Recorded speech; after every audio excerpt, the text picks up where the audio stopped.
If you're into extreme luxury, futuristic vibes, and a Saudi-sized scandal, then grab your sunscreen, baby, because today... let's go to Sindalah Island together.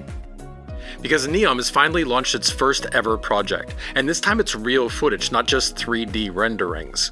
But the grand opening was a carefully orchestrated PR fakery that triggered MBS to clean house at NEOM. I'm Steve, and this is Gigaprojects. We're not one of those faceless AI channels that just endlessly regurgitate each other. We do our own research, and according to everybody except my ex-girlfriends, I'm a real human being. We're also not fanboys or haters. We're here to tell you what's really going on. But if you're a hater, today you'll get a treat for your dark little hearts. We're going to talk about why MBS lost confidence that NEOM's leadership team can actually build the line. In November 2024, the Kingdom invited a bunch of VVVIPs, that's very, very, very important people, to do a soft opening of the ultra-luxury resort island called Sindalah. Now this is a big deal because it's the first public unveiling of all of the NEOM projects, and the eyes of the world are on Saudi Arabia to see if they can pull off their plans, which are crazy ambitious, or some would just say crazy. Let's start with the basics and then go back in time. Sindalah Island is off the coast of NEOM City, also known as The Line, and spans 840,000 square meters. As you can see in this time-lapse, construction started in 2020, while they started building the line in 2021. Sindalah won't only be a resort destination, it will also be the weekend getaway for people living and working in the line. On the left you can see Sindalah being greened in preparation to build the golf course. And on the right is the workers' camp, which is like its own little city. So, what's the deal with Sindalah? Italian yacht architect Luca Dini wanted to create a sense of community within Sindalah, or as he puts it, my idea has been from the very beginning not to have a standard resort on a fantastic island, but doing the idea to live in the middle of a town in an island. Dini's vision turned into a Mediterranean-style village with 38 restaurants, 36 luxury stores, and a promenade around an 86-berth marina that can fit super yachts. At least the NEOM staff are happy after the soft opening. Now they don't have to travel 200 kilometers through the desert for a decent shopping trip. The island also has 2 luxury hotels, 2 ultra-luxury hotels, a beach club, and a water sports club, which haven't been opened yet. Now, I personally think that golf is a good walk spoiled, but for all of the enthusiasts of hitting things into things, here you can work on your swing with the Red Sea as a water hazard. If you're into scuba or snorkeling, you're going to have a good time.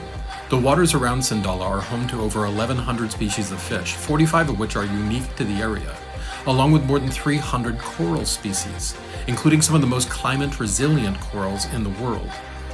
NEOM brought in Australian expert Paul Marshall to build a coral nursery on the nearby Shusha Island, ensuring this marine ecosystem is protected. But the centerpiece of the island?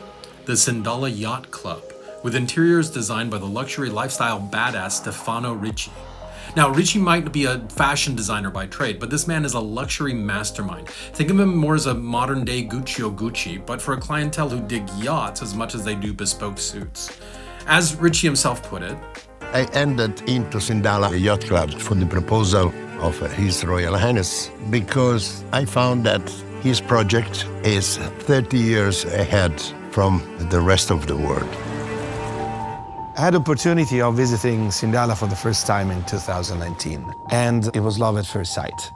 I was mesmerized by the intense blue, that magical blue that truly inspired after the whole yacht club concept. Sindalah has restaurant and all the top chefs in the world will be there.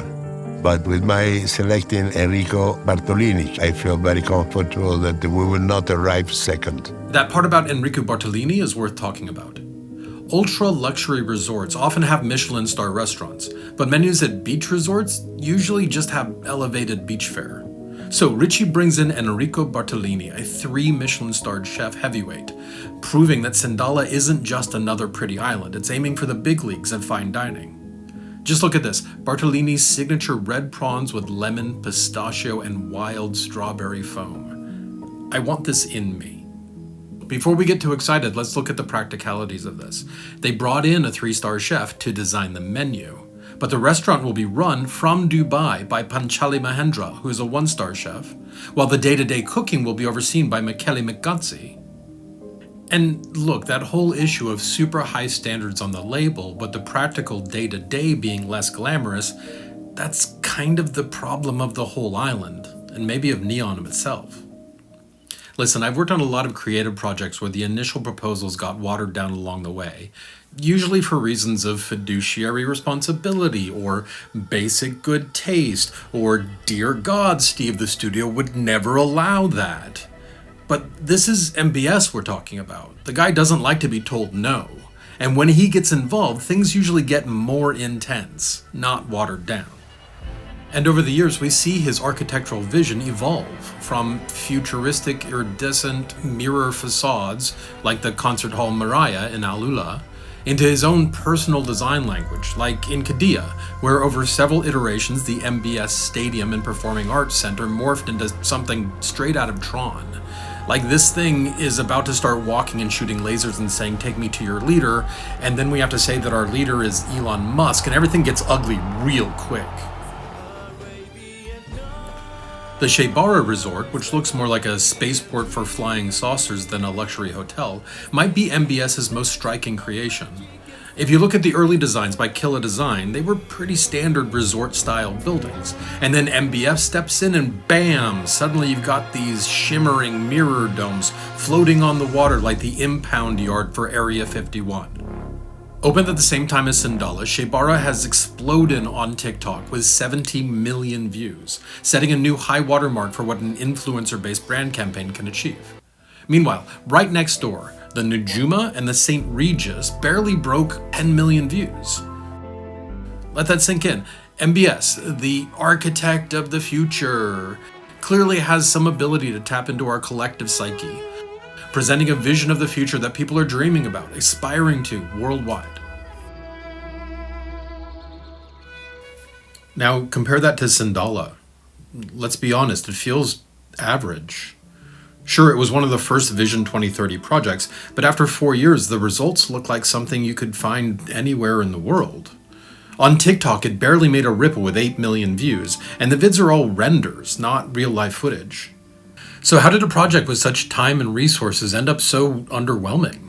And is this a sign of deeper issues in NEOM's leadership? Sindalah isn't just another luxury project. Sindalah is MBS's baby. He even invited Brett Baer from Fox for his big interview there. This has to be exciting to see stuff happening. Yeah. This is one of a lot of islands that we're developing in the Red Sea. So next year it's going to be open, almost 5 islands from the 22 under development. So you can imagine the pressure when it came time to open this place to the public. Problem is, Sindalah wasn't exactly 100% finished. More like still needs another year of work to be fully done, kind of unfinished. And currently those supposedly finished areas are swarming with construction crews, not exactly the VVVIPs they promised. But did that stop them? Nope. The CEO of NEOM, Nadmi Al-Nasr, in a move that's desperate, brilliant, and bonkers, decided to make it look finished. Let's take a moment to marvel at this masterclass in spin. First, start with a bold claim, from an untouched island in 2022 to welcoming visitors in 2024. Let's rewind that for a more realistic picture, shall we? In 2022, we see a pristine island with a fully developed golf course in the desert. But remember, Ricci and Dini said they visited in 2019, and our time-lapse shows, here we go, 2019, a pristine island. Second, build a Potemkin village. The Times reports that 40 yachts were chartered to boost the numbers turning out for the event, on top of the 40 yachts that were actually brought by the real guests. Those yachts were all props for the video to create the vibe of success. And based on our investigation, it seems like they didn't stop at yachts. They brought in a culinary battalion of 400 private chefs to make it seem like all 6 Michelin star restaurants were fully operational. Just imagine being hired as a background actor for this performance. Some overworked third assistant director comes along and like, right, okay, move that yacht a little bit to the left. Where's my billionaires at? Where's my billionaire? You're playing a billionaire today? Come over here. You look great, baby. Now come over here, eat some of this fancy food, drink some of this non-alcoholic champagne. Look like you're having a good time. Beautiful, beautiful. Love your work. And listen, if Will Smith comes by, keep his wife's name out of your mouth. But when MBS finally saw the finished product, he wasn't thrilled.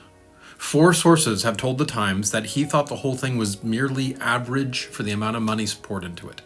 Merely average for MBS, that's an insult in the world of gigaprojects. Especially when you consider that other Saudi projects like Sheybarah and Al-Ula are not only hitting their targets, but, TBH, look way more impressive. The consequences were pretty swift. CEO Al-Nasr, gone. Anthony Vives, the urban planning guru behind all of NEOM, gone. Wayne Borg, the head of media, the guy in charge of crafting this whole narrative, you guessed it, also gone. MBS didn't just fire the CEO, he purged everyone responsible for the fake grand opening. The only guy who delivered in the eyes of MBS is Stefano Ricci and his get of Bartolini's reputation and brand. It seems like Sindalah was the straw that broke the camel's back, according to one insider cited by the Times. This raises serious concerns about NEOM's future. If they can't deliver a relatively small and straightforward project like Sindalah, what does that mean for the line? A 2.4 kilometer, 500 meter high mirrored city. But maybe, just maybe, there's a change in strategy. MBS lost confidence in his leadership team, and that's a big deal, and we're just going to have to see if the new team will be able to fix the problems. New consulting firms like DMAA and Mott MacDonald are now involved to steady the ship out of the Sindalah Fakery. But let's be honest, these are just consulting firms, and the only thing you can guarantee you're going to get from a consulting firm is a big invoice. And then some of those consultants will talk to the press. According to the Wall Street Journal and the Middle East Economic Digest, the whole NEOM project is riddled with a dystopian work environment, rampant drug use, cost overruns, and over-aggressive deadlines that incentivize the executives to make things look amazing for the cameras and then bail before the consequences hit. It's bold behavior and, utterly irresponsible. So the executive purge and the new consultants looks more like an act of desperation than a genuine solution. Sindalah is the first jewel in MBS's NEOM crown, but the clarity, cut, and color of this jewel are not great. We've seen the luxury yachts, the Michelin star dreams, and the creative approach to a grand opening. They promised us paradise, and then they forgot to build it. Remember Cyberpunk 2077? Another ambitious project that just promised the world and then forgot to finish building it. Or as Angry Joe put it, the launch of this game was a complete disaster.